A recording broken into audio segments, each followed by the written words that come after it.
বহু বছর ধরেই পাকিস্তানের সামরিক বাহিনী দেশটির সবচেয়ে গুরুত্বপূর্ণ প্রতিষ্ঠান।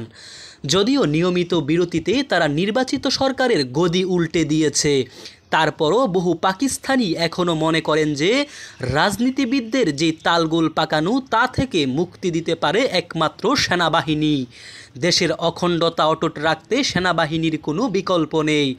প্রশ্ন হচ্ছে, জেনারেলরা এখন নিজেদের মধ্যে বন্ধন অটুট রাখতে পারবেন কিনা।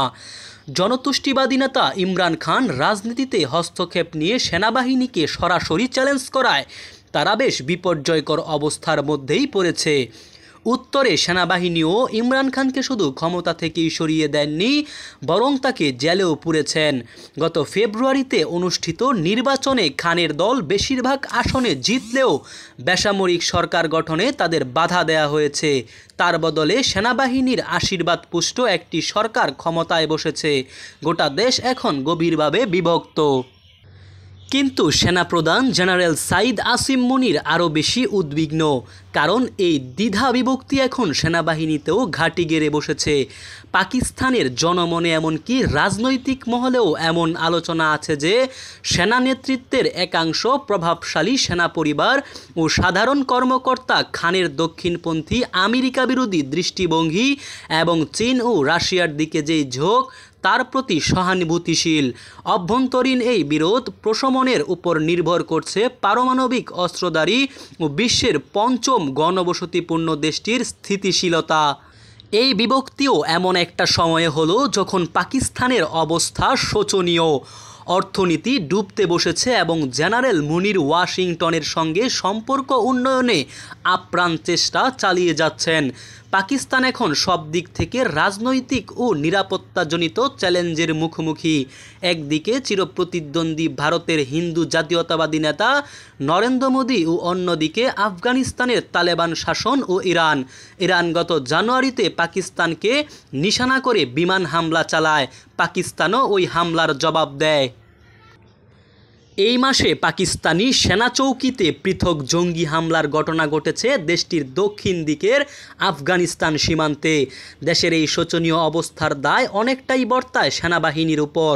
2008 সালে দশকব্যাপী চলা জেনারেল পারভেজ মুশারফের শাসনামল শেষে পাকিস্তান একটা ভঙ্গুর গণতন্ত্রে ফিরে যায়।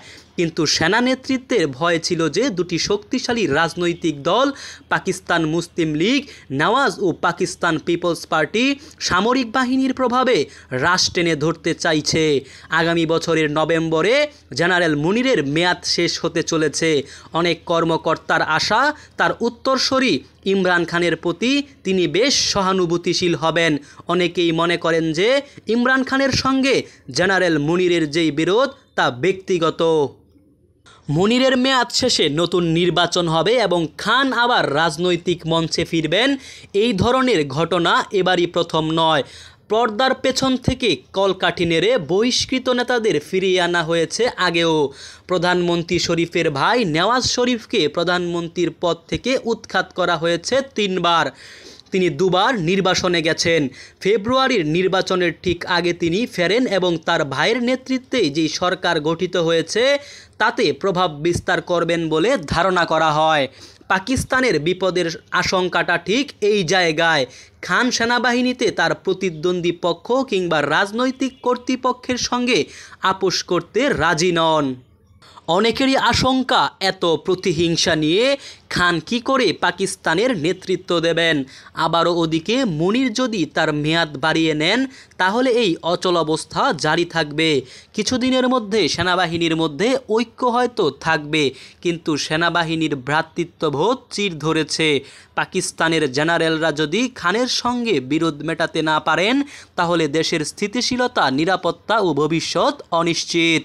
মোহাম্মদ সায়েম সরকার, নিউজ বাংলাদেশ 64।